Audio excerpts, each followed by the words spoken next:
Masih di mengawal hasil pemilu bersama saya, Cynthia Rompas. Saudara Capres Ganjar Pranowo merespon soal perolehan suaranya yang tertinggal cukup jauh dari Prabowo Subianto dalam hitung cepat sejumlah lembaga.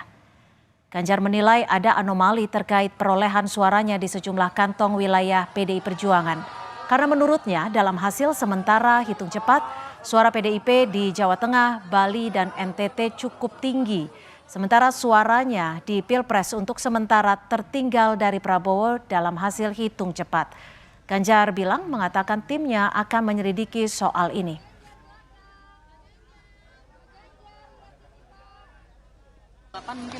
Kan quick count, real count-nya kan belum. Hasil dari quick count perolehan PDI Perjuangan saya kira masih tinggi ya? Iya. Kalau nggak salah masih nomor 1 ya?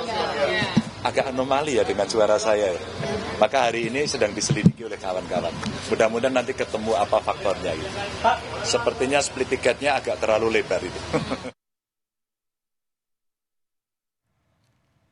Dan untuk membahasnya sudah bersama kami Timnas Amin, Zulfikar Amir yang melalui sambungan Zoom dan juga TKN Prabowo Gibran, Mas Edi Suparno sudah bergabung bersama kami di studio. Dan TPN Ganjar Mahfud, Mas Ciko Hakim sudah bergabung bersama kami di studio. Dan juga pengamat politik Al-Azhar, Kang Ujang Komarudin. Terima kasih sekali lagi sudah bergabung bersama kami. Meskipun masih pasti padat banget ya pekerjaannya dari beberapa hari belakangan. Saya akan ke Mas Ciko terlebih dahulu. Tadi kita sudah dengar bersama-sama pernyataan dari Ganjar Pranowo. Saat ini bagaimana sikap dari TPN Prabowo Gibran? Akan melakukan apa nih? Ganjar Mahfud. Sorry. Kami masih menunggu hasil perhitungan real daripada KPU dan tentunya ini dibarengi dengan kita menginventarisir temuan-temuan, kecurangan-kecurangan atau hal-hal yang bersifat cukup significantly aneh gitu di berbagai tren di berbagai tempat pemilihan dan lain-lain. Tadi seperti dikatakan oleh Pak Ganjar, splitnya itu terlalu jauh antara perolehan suara PDI Perjuangan dan perolehan suara Ganjar Pranowo dan Mahfud MD, dan ini cukup aneh. Dan kalau kita ingat dalam sejarah pemilihan langsung presiden selama ini, ketika salah seorang tokoh dari partai politik mencalonkan diri, hampir semuanya, kalau nggak semuanya, kalau seingat saya ya, suara presiden pemilihan presiden dan wapresnya itu lebih tinggi dari perolehan suara partai. Yang saya ingat jelas adalah tahun 2004 Amin Rais maju sebagai dan Siswono sebagai capres dan cawapres.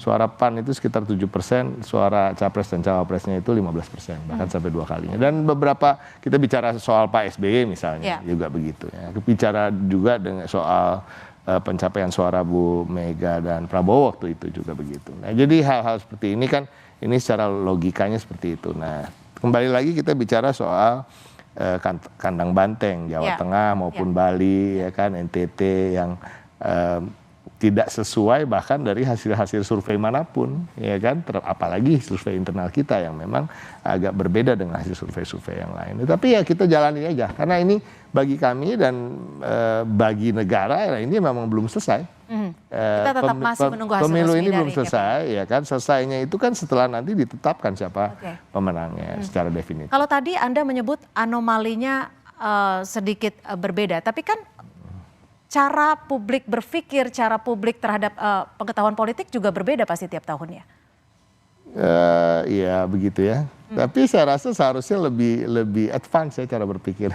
Tetapi kan kita melihat dengan banyak yang berbeda justru di cara-cara kampanye sekarang yang lebih mengutamakan gimmick-gimmick. Jadi gimana nih berbedanya? Apakah naik kelas, apa malah turun kelas gitu? Mohon maaf ya, seperti saya jarang sekali melihat saudara saya ini Edi Suparno tampil di TV, dia kan cerdas, dia punya pengetahuan yang jelas, rekam jejaknya jelas, punya pengalaman yang mumpuni.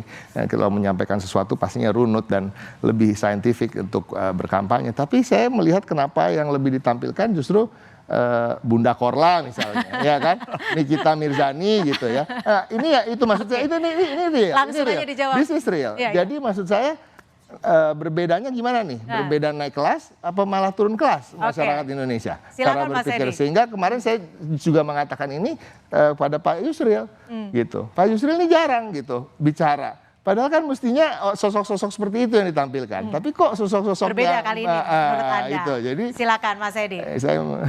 Saya melihat pertama satu, memang kalau kita bicara pilpres kan kita memilih sosok ya. Kita memilih sosok, meskipun sosok itu terkait dengan partai politik, tetapi yang utama itu adalah sosoknya. Partai politik, apalagi koalisi partai politik itu ada pendukungnya. Jadi lebih kepada co-pilotnya. Nah ini yang pemeran utama, pilot utamanya itu adalah sosok capres di situ. Nah oleh karena itu memang sosok capres itulah yang punya peran besar. Dan sosok cawapres itulah punya peran besar untuk kemudian mendekatkan diri, memenangkan hati dan pikiran masyarakat. Dan ini yang terjadi.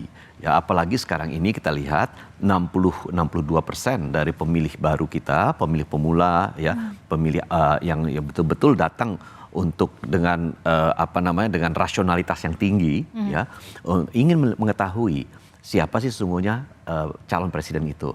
Ditambah lagi mereka itu kan adalah pengguna media sosial. Mereka itu betul-betul media social savvy gitu. Betul-betul segala sesuatu itu terkait dengan media sosial.